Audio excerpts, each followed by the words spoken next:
Bismillahirrahmanirrahim. Oke, 3, 2, 1, ya. Pembahasan soal ambang batas pencalonan presiden atau presidential threshold hingga saat ini masih dibahas oleh pansus pemilu di DPR. Fraksi-fraksi yang ada di DPR pun kemudian terbelah. Ada yang setuju dengan adanya presidential threshold ini dan ada yang tidak setuju. Lantas bagaimana tanggapan dari partai baru yang berpotensi atau berpeluang untuk mengikuti Pilpres 2019 mendatang? Sudah bersama saya Ketua Umum Partai Idaman, Rhoma Irama.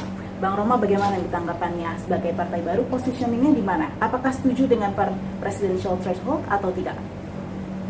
Tentu tidak setuju ya, karena pertimbangannya bahwa keputusan MK dengan konsideran konstitusi itu, misalnya pasal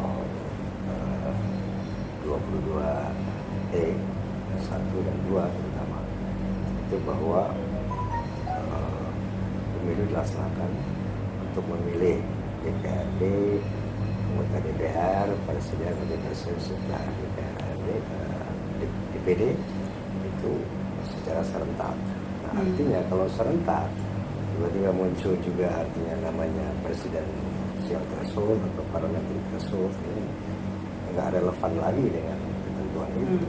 Apakah ini artinya Partai Idaman ini seperti tidak percaya diri melawan partai-partai yang sudah existing sebelumnya dan lebih berpengalaman di kancah perpolitikan lebih lama begitu?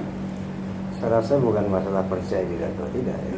Atau dalam soal confidence, saya sangat tidak untuk bisa bersaing dengan partai-partai existing. Karena kita melihat ilmu kita juga cukup besar.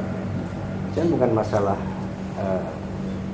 bersaing atau tidak, tapi masalah konstitusional, bahwa undang-undang yang sedang digarap oleh teman-teman di DPR ini seyogianya harus betul-betul mengacu kepada konstitusi dan sudah dirumuskan oleh MK.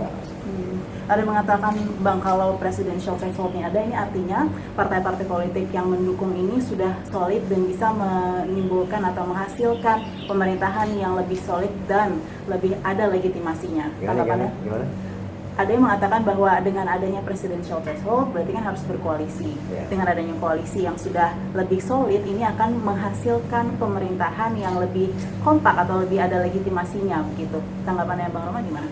Ya, koalisi itu salah satu keniscayaan yang memang direkomendasikan oleh undang-undang dasar, bahwa presiden, wakil presiden satu paket ini bisa diusung oleh sebuah partai politik atau gabungan partai politik. Koalisi memang apalagi di era multi partai sekarang ini, koalisi memang ya sesuatu yang sangat mungkin dilakukan. Tanpa koalisi berat rasanya satu partai bisa mengusung seorang presiden dengan persyaratan 50% lebih. Ya. Sudahkah ada koalisi yang dibangun atau komunikasi dengan partai politik lain, Bang? Ya, selama ini memang kami tengah mengadakan koalisi politik partai politik, karena apapun membangun bangsa ini nggak bisa sendirian. Kita harus menjadikan partai-partai politik sebagai mitra politik di dalam bagaimana membangun Indonesia ke depan. Tentunya komunikasi politik harus selalu dilakukan. Dengan partai mana saja mungkin sudah ada? Dengan partai mana. Sekarang kita in progress, sedang melakukan katakanlah safari untuk mengadakan komunikasi politik dengan semua partai politik. Sudah kemana saja Bang? Mungkin yang paling intensif? Itu nanti aja. Okay. Nah, kemudian jika masing-masing partai ini bisa mencalonkan calon presidennya sendiri, Bang Rhoma, apakah ini kemudian justru malah menimbulkan hiruk pikuk, ada banyak calon, kemudian rakyat menjadi mungkin bingung begitu?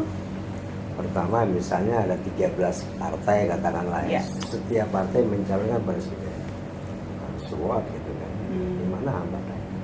Cuman yang pasti nanti akan terjadi seleksi secara alamiah, di mana yang dirinya rakyat kompeten, kredibel, punya kompetensi untuk memimpin negara, pasti akan mengerucut ke sana. Jadi tidak ada sebuah undang-undang yang melarang nggak boleh lebih dari sekian capres. Jadi kalaupun ada misalnya lebih dari katakanlah 13 partai mengajukan apa semuanya, ini bukan menjadi masalah hukum, bukan masalah kontra undang-undang tidak. Tetapi pastinya nanti akan terjadi seleksi secara alami. Kemudian apakah Partai Idaman saat ini sudah mempunyai bayangan Bang soal siapa yang akan diusung, atau mungkin Bang Roma sendiri yang akan menjadi calon presiden dari Partai Idaman? Untuk membicarakan soal presiden, saya rasa itu tahapan berikutnya.